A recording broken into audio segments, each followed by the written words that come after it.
Hello and welcome back, everyone. Today we are going to be doing a rundown of Dev Diary number 117, which is detailing some of the UX updates that are going to be appearing in Sphere of Influence, the upcoming DLC, which drops on June 24th. Did I wish everyone a happy Thursday? Double happy Thursday if I forgot at the start, which would have been terrible. But speaking of terrible, hi, I'm Aaron here. I've never seen anyone misspell have a happy Thursday worse than hi, I'm Aaron here. Truly the worst spelling, but we'll say hi back to Aaron. Happy Thursday, Aaron. I'm one of the user experience UX designers on Victoria 3, and I would like to give you an overview of your UX focus we have had in the Sphere of Influence expansion and the accompanying free update. I will start with the UX focus for our features, followed by some more general improvements. So we're going to see a lot of how the interactions we are going to have will look in terms of the UI, as well as an explanation of them. This is going to be almost entirely, I don't think there's anything spoiled regarding mechanics. If any of you are hanging out for hanging on to a dream that we're going to get more in mechanics, if I recall my first reading through, we weren't going to get too much in terms of mechanics, although some of these are really kind of cool looking in terms of the UI update. So if this is what you're interested in, this is what we're getting into. Okay. In this feature, we have broadened the agency you have over your subject. You have over your subjects as an overlord significantly, also as your subject playing with your overlord. You can read about it more in depth. About the features here. This is a previous dev diary we linked to. Naturally, we have put why don't we just show which dev diary it is, because we can. That's dev diary 111 subject improvements. Naturally, we have put the majority of the interactions under the diplomacy panel to have a clear and central place to look at them, but you can also make this panel more interactable. Previously, it had been more of an information panel than a place where you'd interact, but here this is about to change. And so we see this subjects panel here is what he's talking about, and we can see what type it is. I don't know if this is going to be a sortable UI, or what. Or this is the subject type table where it's showing us all the different subject types. Okay, fair enough. And then we will scroll down and we will see the British East India Company down here, as well as a variety of interactions. And so I don't think I've ever really... I haven't used this tab in like forever, so maybe this is going to be the new place we go in to kind of do these subject interactions. We'll see. However, many of these interactions are things that you want to be able to do right from the get-go, which has led to a lot of work with our context menus, such as our right-click menus. I don't use the right-click menu in the UX too much, but one of the most used right-clicks menu is the country and state right-click menu. Yep, that's the one. But it is also one of the largest. Yeah, in order to declare primary war goal of releasing a nation, you need to use this UI. You need to go through this UI, and so you can't declare war using kind of the normal UI. And so this is like the one reason to like use this menu, or the one reason I do it. Unsurprisingly enough, it is a right-click menu we wanted to put even more things into now, as we have added new ways for you to interact with your subject and overlord. This makes sense, so you can just right-click your subject and instantly go towards what you want. This sparks some rethinking on how we make the right-clicking menus more compact while still retaining intuitivity. Okay. End result, the common actions such as go to country, and pin to outliner, and zoom to country have been moved to the headliners with simple button icons following the standard we have already set up for other panels. Fantastic. So we don't see them up here, but I'm thinking like right where it says diplomacy or whatever, we'll see something where there will be like kind of in the upper panel, we'll see something. Actions that go under the same category as diplomatic actions, subject actions, overlord actions, and block action get to live under the one of their own drop-down menus. So, get to live under their own drop-down menu. I don't see a drop-down in here, but this is kind of the right-click. We see granted dependence, reduced autonomy in some of these, and you can see it's a very, very long. Okay, yeah, the current chunky menu that is currently at 1.6, exactly. And so this is like, it is clunky. And then, okay, so this is what we're getting that's updated. I didn't look at the pictures as closely before when I read through this, but we see here now these have been switched to diplomatic actions and overlord actions. It's much cleaner and it's much more organized, and it looks a lot nicer. And we could also just open diplomacy, remove from power block. Okay, fair enough. Right-clicking on Hanover's Great Britain now gives a heavily compacted right-click menu over your Overlord Actions and Diplomatic Actions, neatly grouped under their respective drop-down menus. And we can see here, if you click the drop-down for Overlord, you will get all these different actions you can take as specifically as an Overlord. Okay, opening enforced military access. Alright. Military access is something that I've wanted to have in the game for a while, but it's currently not in game. And also now, with the ability to grant own market, having landlocked subjects is not that big a penalty.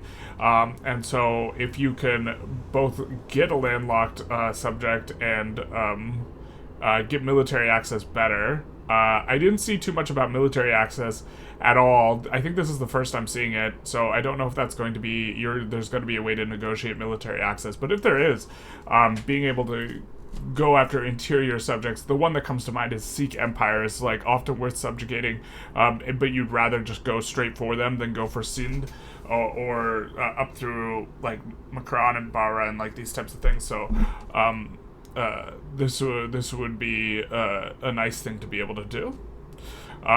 We see here opening Overlord Actions from drop-down menu. Gives you a full list of potential actions, and similarly, right-clicking on one of your own states neatly stores all the decrees under its own drop-down menu. So we can put in decrees and then designate as a strategic objective removed from power block. Okay, fair enough. Also notice the smaller round buttons for go to zoom, pin, unpin in the country and state headers.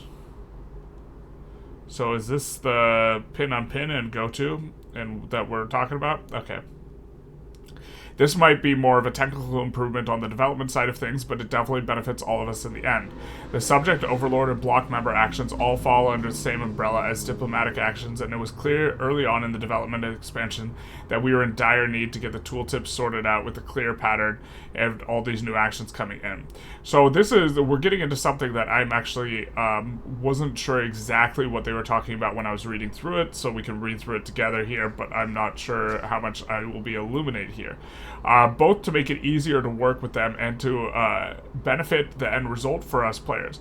We had two visions. We have two versions of tooltips.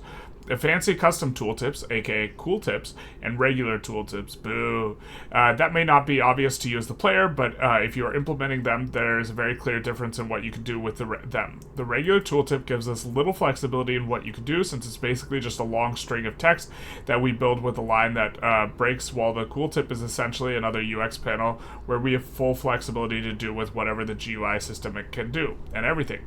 In other words, me as the UX designer can do, that's, I think, Aaron, right? It was Aaron who didn't wish us a happy Thursday this week. Yeah, the lack of happy Thursdays are mounting. The truth hurts. Me as a UX designer can do a lot of cool changes directly in a cool tip without too much of a hassle, while it is much more of a struggle editing regular tooltips, generally speaking. You'll mainly see the difference in game by looking at the tooltip headers, almost said cool tip, and the structure of the tooltip. Most of the time, a cool tip has an icon in the top left corner and a larger header and a type concept in the top right corner, while the regular tooltip has no icon and is only a regular text header. If the tooltip feels a bit nicer and a bit more structured, it's likely a cool tip. It's likely I did my job well, even though we have some nice regular tooltips out there as well, of course. So I think that this is a tooltip, and then this is a cool tip with the icon in the upper left corner, and in the upper right it is, what is it? Well, in the regular tip, and type concept in the top right corner. So that's the type concept, there's the icon. So tooltip, cool tip, tooltip, cool tip. This is what is this? This is McDonald's. We have this is Mom, can we get McDonald's? This is McDonald's at home. This is the guy she tells you not to worry about. This is you, right? Cool tip, tool tip. All right. We took the time to move all of the above diplomatic actions over to a cool tip, meaning that we, especially I, get more direct agency over these tooltips. We took a while to move all diplomatic actions over to a cool tip. Cool, so this means especially cool. So this means we should be getting better UI in regards to all of the diplomatic actions. And what they contain and how they're structured. The diplomatic actions are still very text-heavy tooltips, but I will bring this up later when we talk about power blocks, and you will see a neat power of cool tips. The power of cool tips compels you. Okay. The guarantee independence diplomatic action as a regular tooltip with just a normal header, a breaking line, that's this breaking line I assume, followed by the rest of the tooltip content. In this case, most of it is coming from code, making it difficult for me as a UX designer to change the thing as a go. The same action as a typical cool tip with an icon and larger header that can be easily made it more contextual. In this case, man, my second time reading this through, I understood it so much better. In this case, we are hovering over the button for the ongoing guaranteeing independence action, and it gives us the action prompt of stop doing this, rather than just the name of the action. In the cool tip, I could be the one adding this contextual header, while in a regular tooltip, I could not, and I would have to steal precious time. It is precious from one of our programmers. Thanks for all the modders. This goes out for all the modders out you as well. Go crazy. And so we see this. So we see the what's improving in this type of thing, whereas this is. Oh wait, but right click opens the context menu. Did we right-click to open this context menu? Okay, well, this is a cool tip, and it's cool that it's cool. In a similar fashion, we have worked over the confirmation pop-ups for diplomatic actions to be consistent with the tooltips and now clearly show the difference between stopping and starting an action. This is going to be really nice for newer players, but, like, well, I guess... Yeah, I mean, I think once you know what everything does, then reading about it is less important, but that's kind of how things always work, so that's just tooltips in general. Well, not always. Sometimes tooltips have information that you need that is dynamically updated. Actually, there's like several. Okay, political lobbies are quite straightforward from a UX perspective. You can read more about lobbies here. The lobbies will be in Dev Diary 112, political lobbies. Well, you will probably encounter lobbies more often in events and journal entries or by seeing their reactions to various diplomatic actions. They also have an info panel when selected. So we see here some sort of, I think this is the info panel that they're referring to. We see that we can increase appeasement through all of these actions. By the way, these things are like work in progress regarding balancing, as far as I could tell in the comments. And this is less relevant for this, but in the comments section, the dev said that this was not like a final thing, even though there's no work in progress sticker down here. Okay. Increasing relations to a higher level increases appeasement. Well, we don't need to read through all of this because it's work in progress, but we do see an info panel that pops up, as well as who's in and who is upset with us or this type of thing. We see lobby support is failing here for the landowners. If it drops to 0, they are likely to leave. So they are not really supporting the Swedish Prussian Fellowship anymore, these landowners. And then we can take a look closer. In the lobby info panel, you can see each interest group that supports the lobby along with their approval, since it's directly impacted by the lobby's overall appeasement. More importantly, you can also see all the actions that would affect these lobbies' appeasement. That's these actions. That are in the game currently are somewhat straightforward. Pro lobbies encourage you to do friendly actions towards their favorite country. This is something that we have the potential to greatly expand on in the future and make more involved. Now here is an interest group and how they feel about the lobby. If we hover over them, we are going to get an idea of why they are in the lobby, and if they go to 0, then they leave the lobby. It'll be interesting to well, let's read through it. They said there's not too much agency in terms of your ability to affect this, but it is interesting to know. You can also see why a certain interest group is supporting the lobby. While it is unlikely that you can force an interest group out of a lobby due to their reasons, it does mean it's possible it's easier to tell why lobbies form in the first place. And so they might form because the interesting one I saw was their enacted laws. So the landowners are probably likely to form pro-country lobbies towards people who have laws that are, ones that they are interested in. which I think is interesting. But we can read about more of those mechanics in the lobby dev diary, the dev diary 112, which we've already covered. We also wanted to make. We also wanted players to be able to see lobbies outside their country. While this might not affect your decisions as often as your own lobbies, it's still nice to see see people of other people's countries reacting to your benevolent power projection. Very benevolent, very nice. As such, we use the map mode in the political lens to show your lobbies, along with any lobbies from other countries that concern your country. So we have here lobbies concerning France, mostly. Or is this your lobbies? We see anti-English lobby here and anti-French lobby here. And so I'm guessing we're playing France. Yeah, it looks like we're playing France. We see the bunch of pro-France lobbies. We see a pro-France lobby in Mexico, a pro-France lobby in Spain, pro-France lobby here, here, here.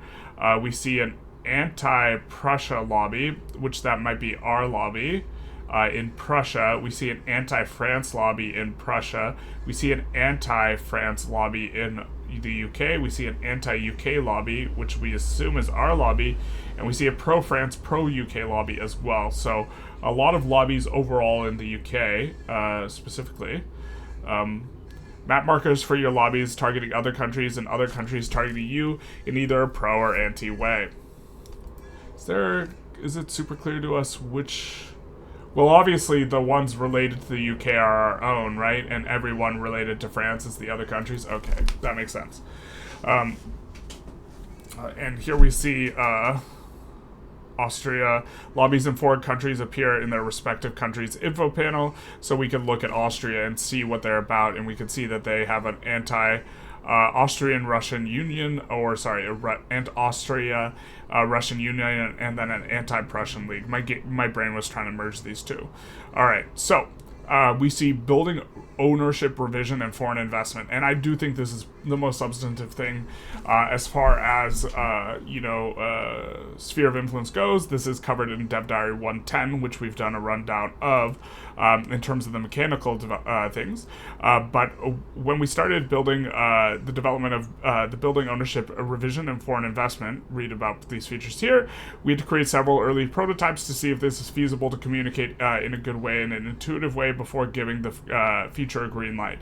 Buildings are such a fundamental piece of our game, that making any major changes to them must be made with care.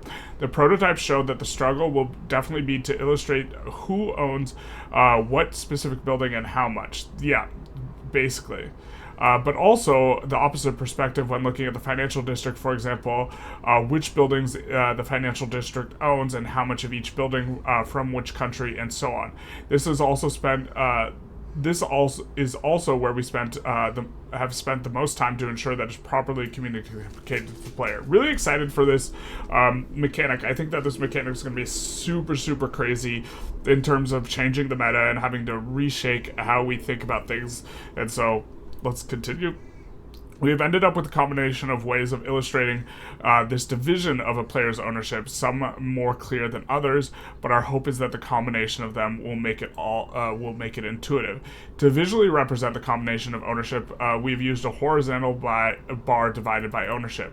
The icon on the bar will represent one of the following: the owning country, the owning pop type, and the owning building. The owning pop type is a little bit of an interesting one to look at, but because as far as I know, I'm not sure how shopkeeper ownership is handled yet, or how shopkeeper and farmer ownership is handled. Currently, like the manor houses own buildings like silk plantations, which right now are enormously owned by farmers, because they're like, it's proportionate to the pop, and there's like 600 farmers, I think, on like base production, and then like 800 or something on pump jacks or something like this. And so the fact that farmers are getting like 6/7 rather than landowners getting like the full ownership of plantations makes that investment pool contribution way lower.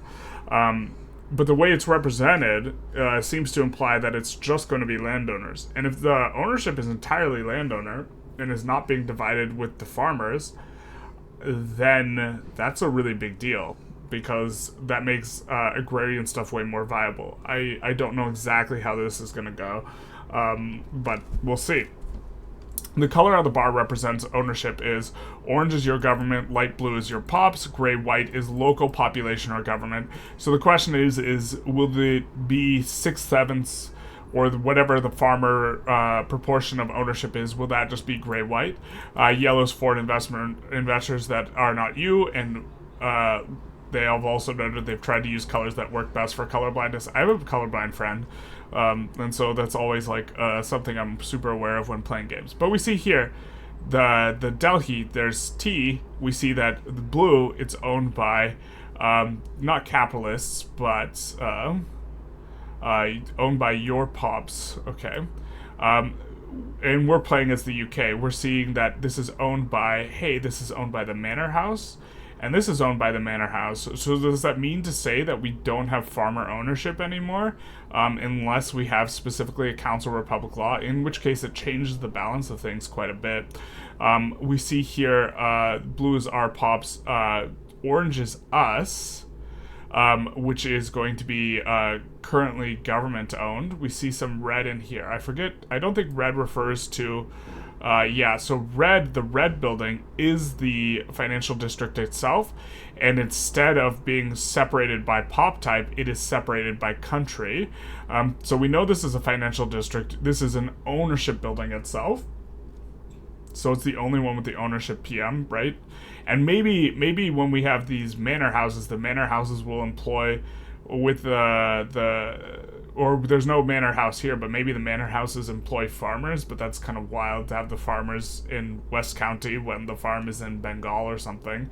But we see here, these are all red, and the red is because it's our country. This is our country flag. So if there was something that was Russian, owned by the financial district in West County, it would be green instead, the Russian green. If you look for the horizontal bar in the middle, you can see the representation of different ownership based on the instruction above. Also, you can filter this owner. Also, you can filter this whole list on the owner in the filters to the left. So there's filters to the left, owners, and we can see who owns what and how much. Really kind of, I think it's going to take some clicking through to fully understand this UI, but okay. Similar, we have the same type of horizontal bar for financial districts and manor houses that own the building, but then it's divided by the buildings it owns. So you see here, the icon on the bar will represent the building it owns. The color on the bar will be the country of the building it owns. And so it's not differentiating between state in a hyper-specific way.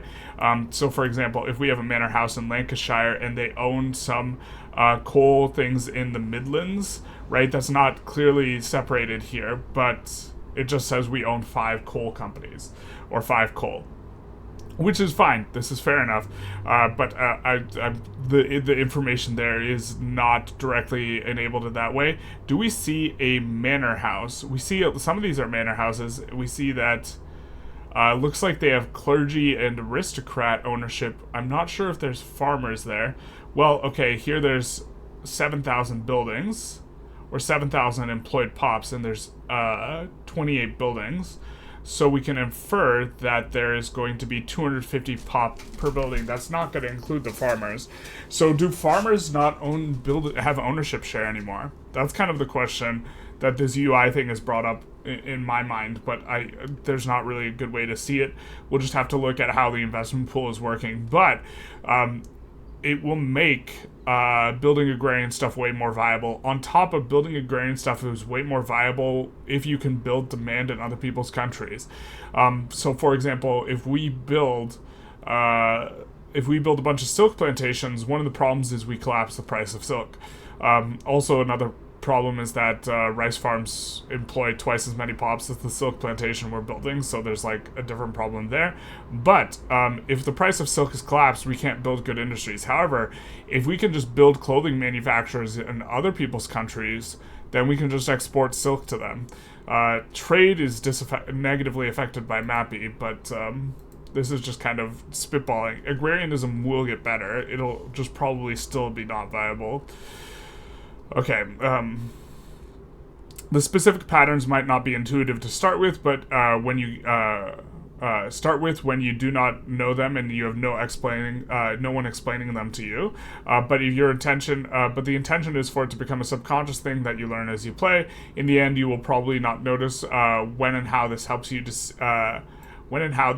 see different ownership, since you will not be exposed to them throughout the whole game, and you'll gradually learn them. All the while now, oh my god.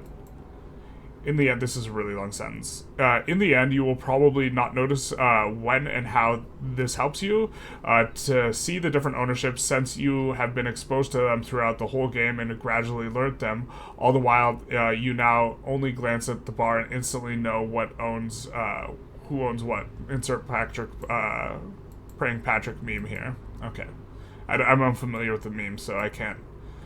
Okay. We have also experimented with putting some visualization ownership on the map, working with, and this one looks a little bit cluttered to me. I'm not sure how I feel about this, but I think it's kind of cool. We'll get to it, the aspect of it I find strange. We've experimented with putting some visualization of ownership on the map, working with arrows pointing from the owned building to the owning building. While doing so, we've ended up adding visualization to the input and output of the goods of the building as well. This is the thing that's weird to me, adding visualization to the input and the output of the building, because everything is supplying the market, and so when you're buying from the market, you're getting supplied by everywhere that has a surplus, effectively speaking, right? Or just every place that builds the thing. So the notion that we're saying that it's buying from this location versus just some other thing just seems like a strange abstraction to make.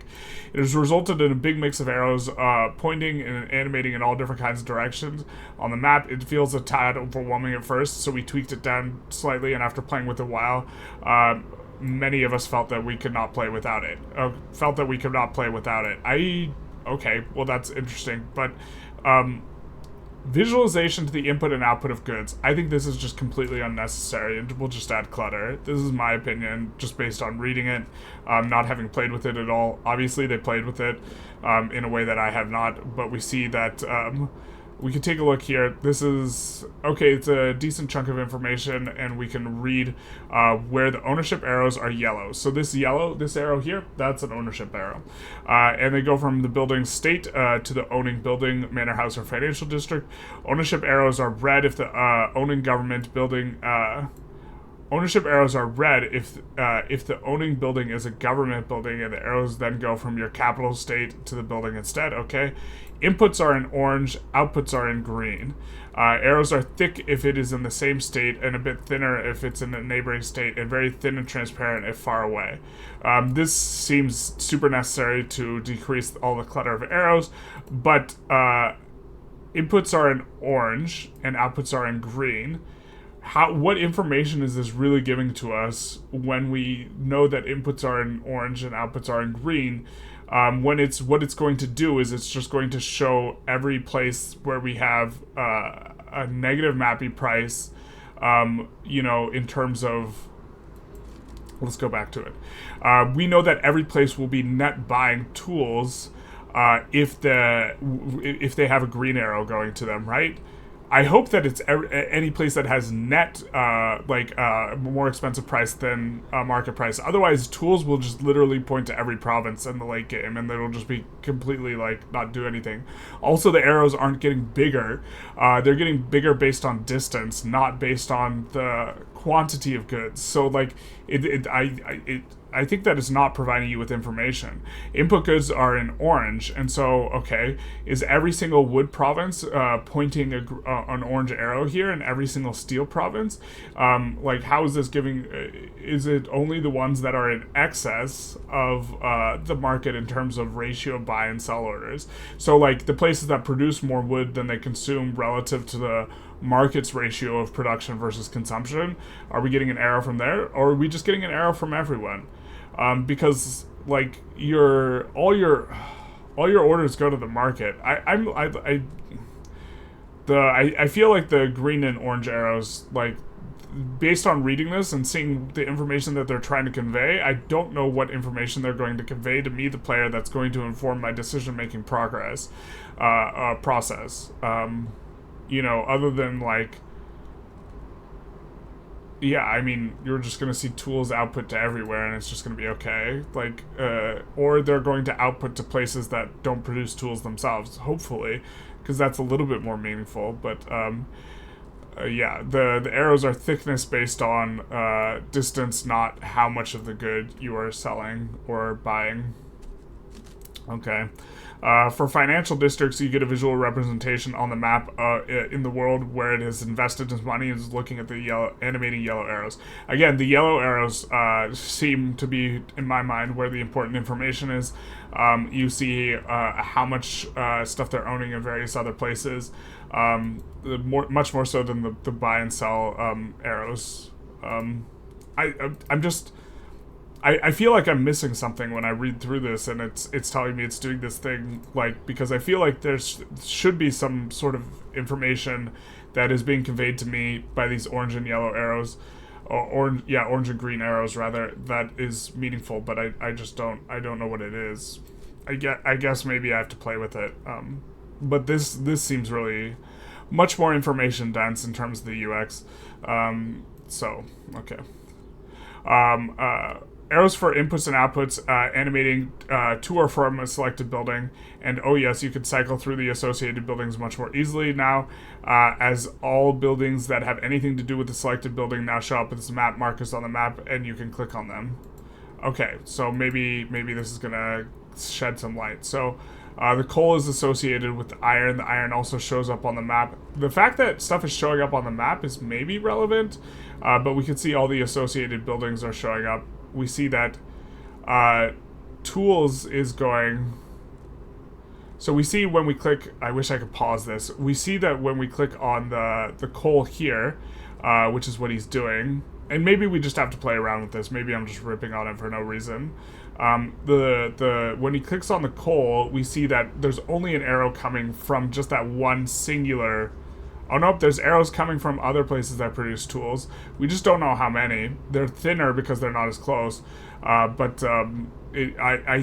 just feel like it might be just a massive mess of arrows. Also, the location, when something's in an adjacent state, it's not relevant. Whether or not it's in an adjacent state or a faraway state as far as your market is concerned, because the mapping penalty is exactly the same no matter what.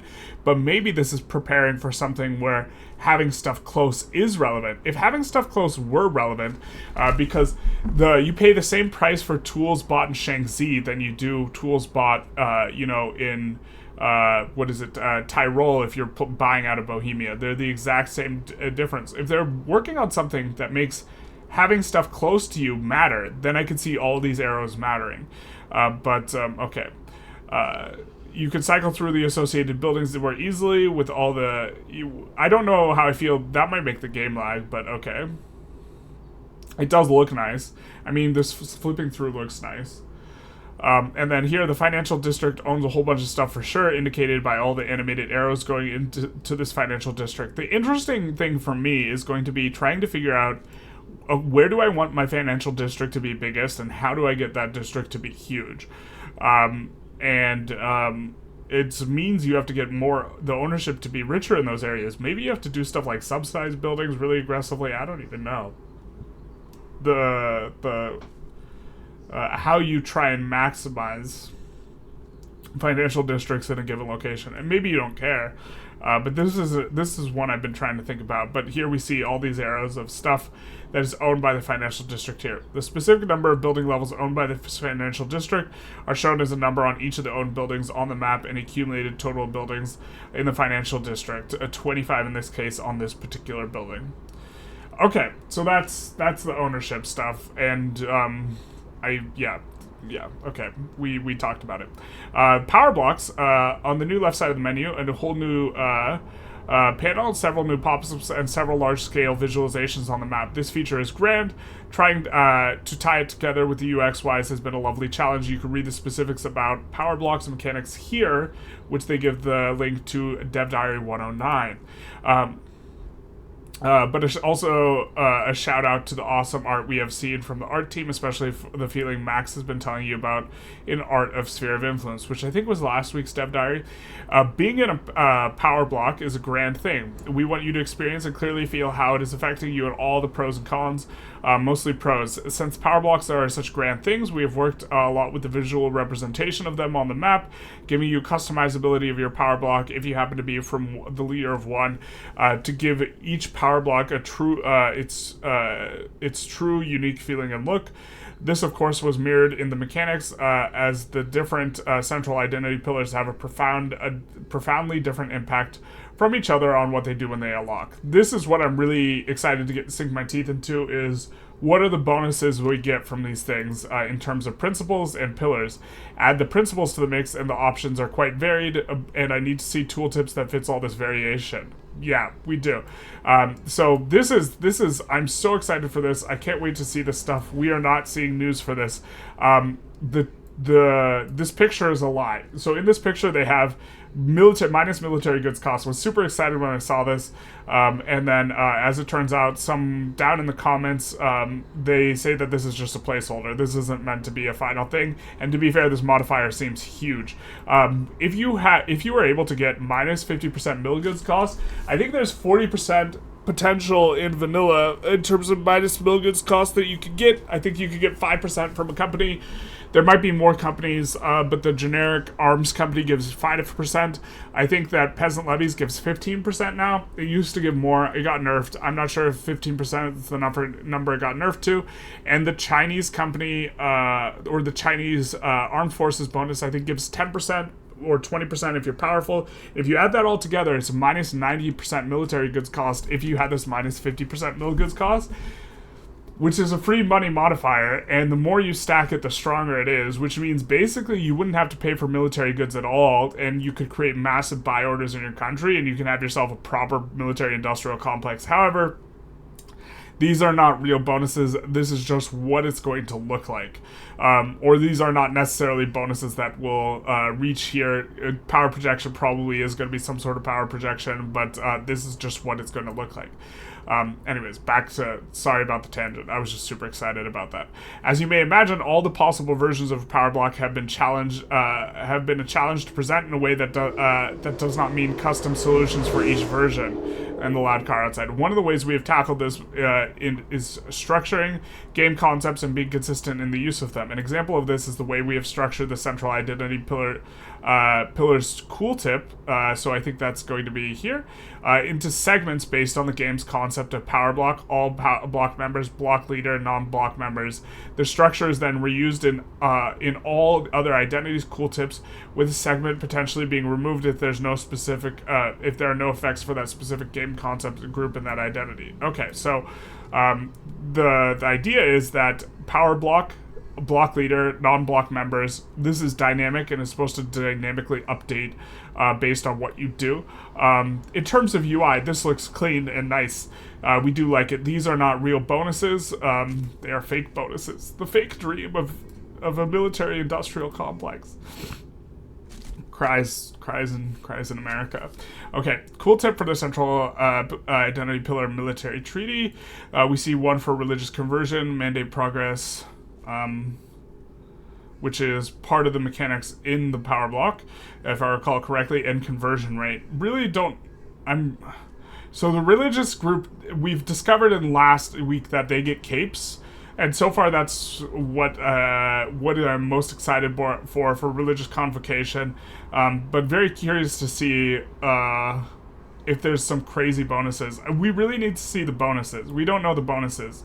We're just saying show bonuses, but we're saying send bonuses, but they're not sending us bonuses. You know what I mean? We do not know the bonuses for the central identity pillars, nor the.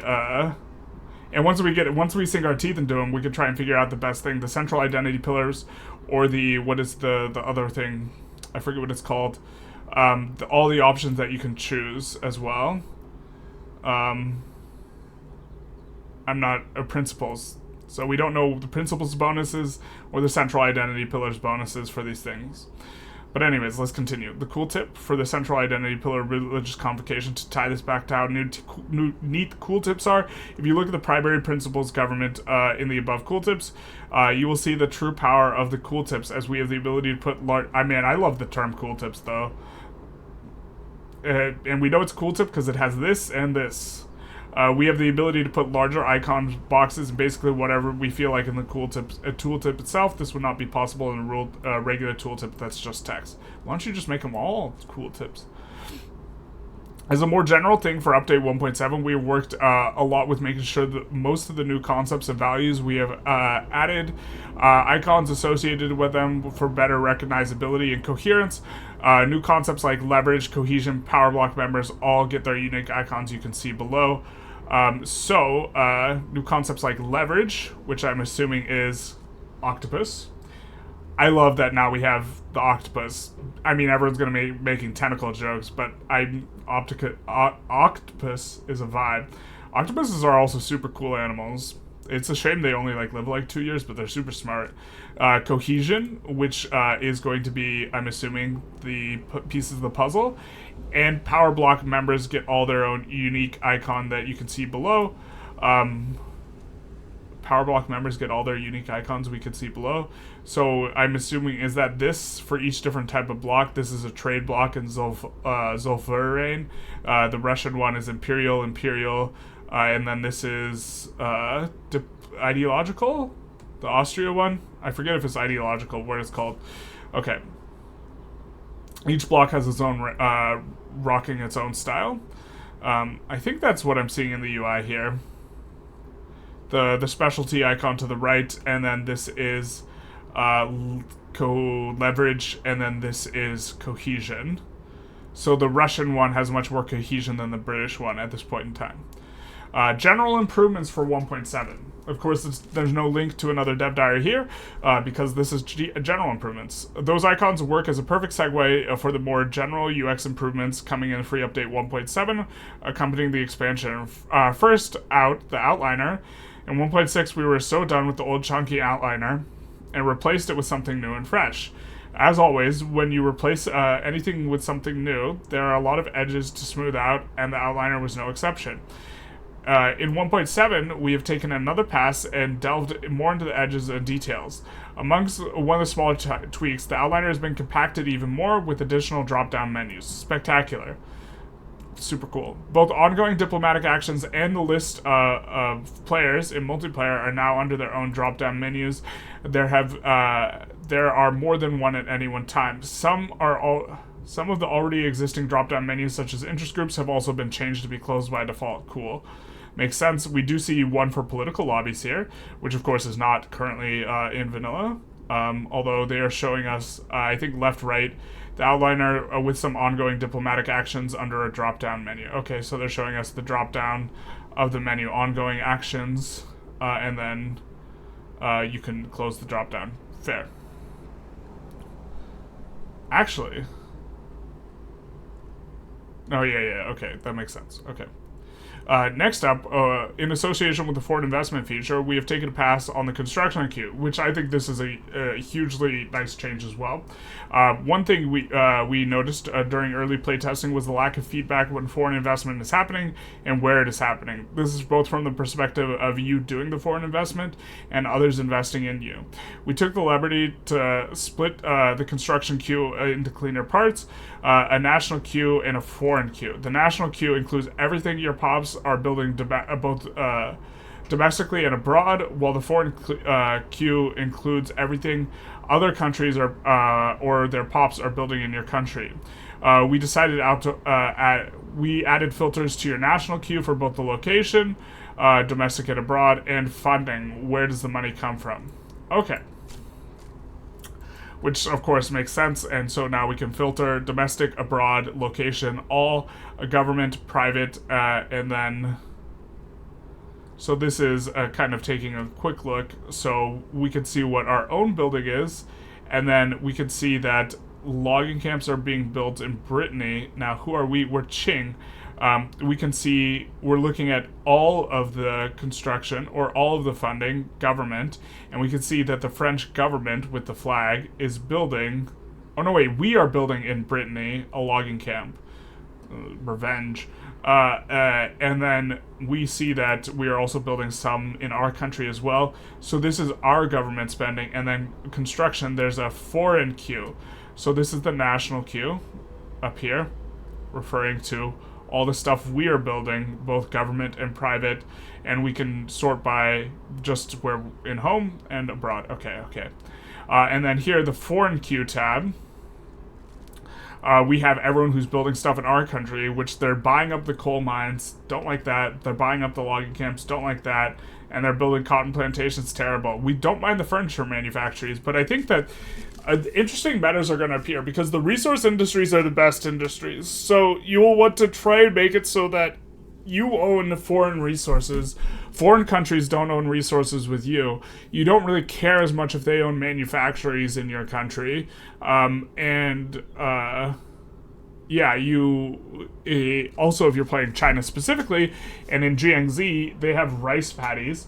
And so they have subsistence rice farms. And so this will cause 5,000 unemployment. So, it'll be interesting because you will be able to just absolutely, if you get the ability to invest in Qing, which I am assuming you don't have a relationship that allows this at the start. I assume they had allowed everyone to invest everywhere for the purposes of showing off this UI at the start of the game, and that normally you can't invest in Qing. But if you could invest in Qing, it's going to be interesting to see what happens when you just cause like millions of unemployment intentionally by building over the rice farms, and if this is going to be a meta thing to do, to like force them to rev or something like this, because unemployed people get pissed. Also, they have to pay out for the poor laws, so you'll just bankrupt China as well because they start with the poor laws active, and they have to pay that on unemployed.